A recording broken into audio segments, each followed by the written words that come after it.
Hello అండి, ఈరోజు Sunday special మా ఇంట్లో అయితే మటన్ ఫ్రై పీస్ బిర్యానీ. ఈరోజు అయితే బిర్యానీ మా ఆయన అయితే చేశాడు. అప్పుడప్పుడు ఇలా చేస్తుంటారు. ఇక వీడియో విషయానికి వస్తే ఆల్రెడీ మటన్ని సపరేట్గా ఉడికించి పెట్టారు.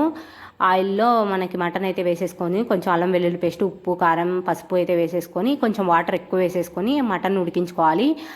ఎక్స్ట్రా వాటర్ని మనం బిర్యానీ రైస్ చేసేటప్పుడు యూజ్ చేసుకుంటే మనకి మంచి ఫ్లేవర్గా ఉంటుంది రైస్. రెస్టారెంట్లో కూడా సేమ్ ఇలా మటన్ ఉడికించుకున్న రైస్తోనే చేస్తారనమాట. అప్పుడే మనకి టేస్ట్ బాగుంటుంది బిర్యానీ.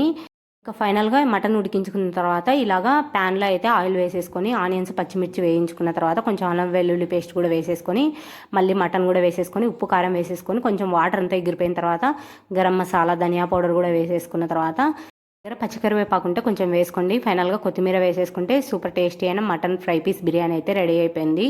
మీకు ఫుల్ వీడియో కావాలంటే కామెంట్ చేయండి. మీకైతే ఈ వీడియో నచ్చింటే ప్లీజ్ లైక్ చేసి షేర్ చేయండి. కొత్తగా ఛానల్ చూస్తుంటే ప్లీజ్ సబ్స్క్రైబ్.